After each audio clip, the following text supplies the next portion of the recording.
Olá, meu nome é Diego Nunes, esse é o nosso devocional. Se você não é inscrito, se inscreva no canal, deixe o seu like, deixe o seu comentário, ative o sininho para receber todas as notificações e compartilhe essa mensagem.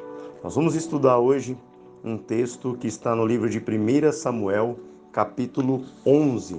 Diz assim: Então subiu Naás, amonita, e sitiou a Jabes de Gileade. E disseram todos os homens de Jabes a Naás: Faze aliança conosco e te serviremos. Porém Naás, amonita, lhe respondeu: Farei aliança convosco sob a condição de vos serem vazados os olhos direitos, trazendo assim eu vergonha sobre todo o Israel. Aqui nesse texto, não vou ler tudo para não ficar muito longo o áudio, mas eu quero que você entenda que Naás, que na sua tradução significa serpente, era do povo amonita. Quem são os amonitas? Os amonitas vêm da descendência de Ló com sua filha mais nova, um povo extremamente perverso, violento e que buscava deuses como Maloque ou Moloque. Esse Deus, ele era na representatividade de um forno e as pessoas lançavam nesse forno crianças em formas de sacrifício. Aqui nós já vemos que os amonitas descendem de um pecado gravíssimo, que é o pecado de incesto, aonde a filha de Ló se deita com o pai e aí nasce essa geração. Aonde está escrito isso, Diego? Está escrito no livro de Gênesis, capítulo 19, versículo 36. Assim as duas filhas de Ló conceberam do próprio pai. A primogênita deu à luz um filho e lhe chamou Moabe, que é o pai dos moabitas, até o dia de hoje. E a mais nova também deu à luz a um filho e lhe chamou Ben-Ami, e é o pai dos filhos de Amon, até o dia de hoje. Então, esse Naás aqui, ele é amonita, ele vem dessa geração perversa. E ele sitia, ou seja, ele está cercando Jabes de Gileade, e o intuito de sitiar um lugar é fazer com que as fronteiras elas sejam fechadas, impedindo que esse lugar ele receba seu sustento. Assim, até hoje, funcionam as estratégias de guerra, aonde eles fecham as fronteiras, fazem com que aquele povo passe por uma situação de calamidade, pois o sustento acaba não chegando até aquela localidade. Aí assim o povo com fome, o povo começa a se autodestruir. Assim a estratégia funciona até hoje. Como nós temos visto aí até no noticiário, né? As guerras e impedindo que tal lugar receba suprimento, e assim o próprio povo acaba se autodegradando. Então, aqui nesse texto, nós vemos que ao entender que está sitiada Jabes de Gileade, os homens tentam fazer um acordo. Olha, não nos mate, vamos fazer o seguinte, vamos te servir. E aqui o Naás, que significa serpente, ele coloca uma condição.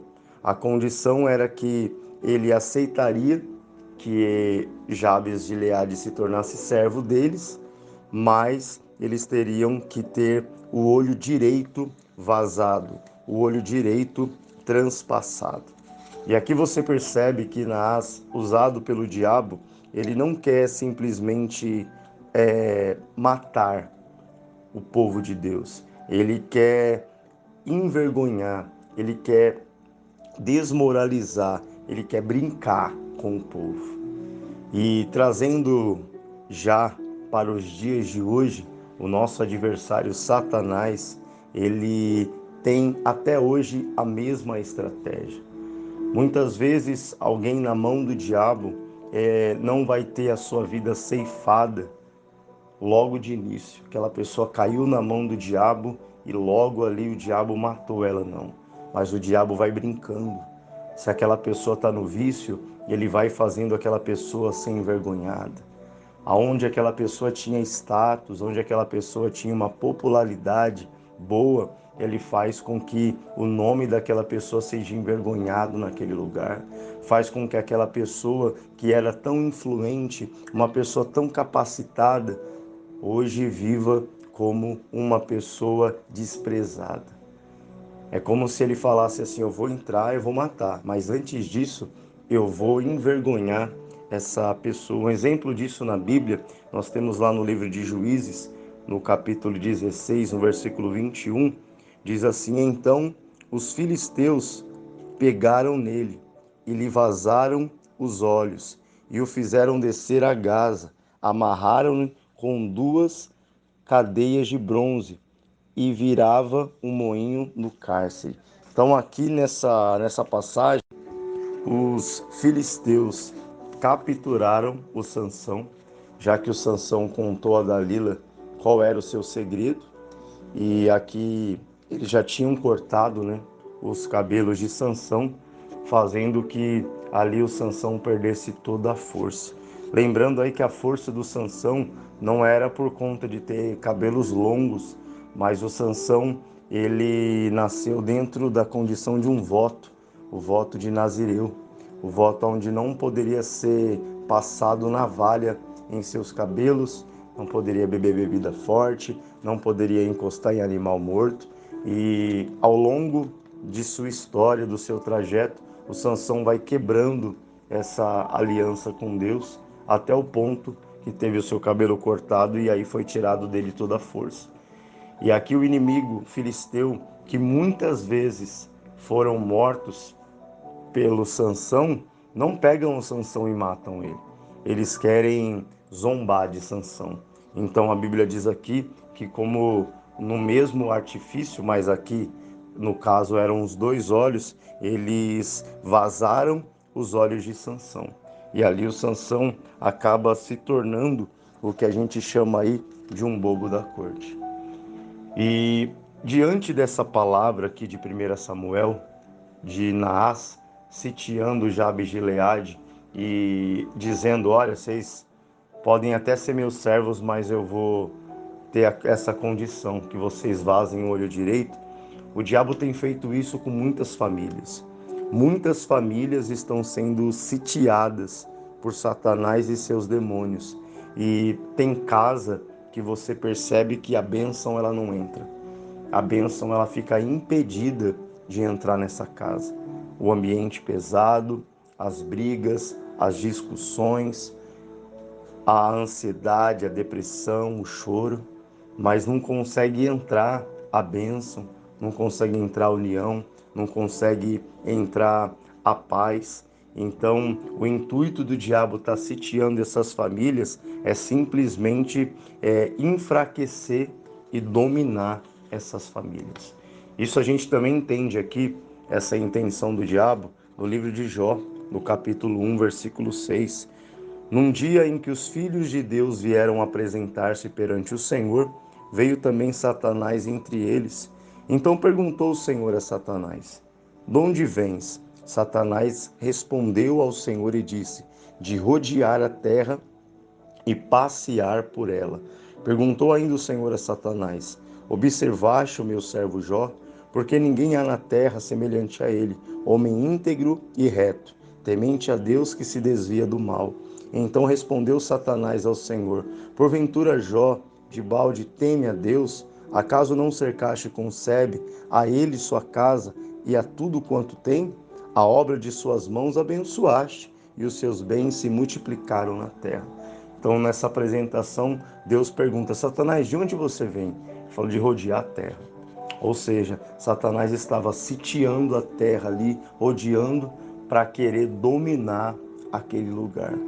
E aí, quando o Senhor diz: você viu meu servo Jó? Você observou ele? E aí Satanás diz: sim, eu observei. E aqui já é nítido o desejo de Satanás de querer tocar na vida de Jó, porque ele coloca com detalhes a vida de Jó. Ele diz: é claro, tem uma cerca em volta dele. É claro, o Senhor dá tudo para ele. O Senhor abençoa ele, o Senhor guarda a família dele e o Senhor guarda tudo que ele tem. Então a gente percebe que há uma grande batalha que existe até o dia de hoje, a destruição das famílias. E o diabo tem sitiado, tem se aproximado, e quando a gente deixa de buscar a Deus, a gente nos tornamos fracos e nós acabamos abrindo mão da proteção de Deus. Então os homens de Jabe e Gileade pedem para fazer essa aliança com Naás. Na hora do desespero, a gente acaba fazendo aliança com o que a gente não deve. Na hora que a gente está desesperado, a gente acaba se agarrando a qualquer coisa. Mas vocês lembram a última vez que alguém confiou em uma serpente? Você lembra o que aconteceu? Por que eu estou falando isso? Porque Naás, a tradução do nome Naás é serpente. Então, você lembra lá em Gênesis capítulo 3, versículo 5? Porque Deus sabe que no dia em que dele comerdes, vos abrirão os olhos, e como Deus sereis conhecedores do bem e do mal.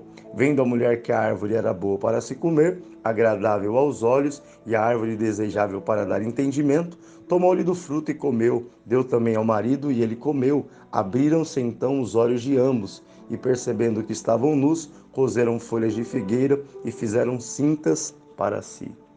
Então ali a serpente, ela foi sitiando Eva, foi cercando Eva, ao ponto de conseguir iludir a Eva e fazer Eva cometer aquele erro.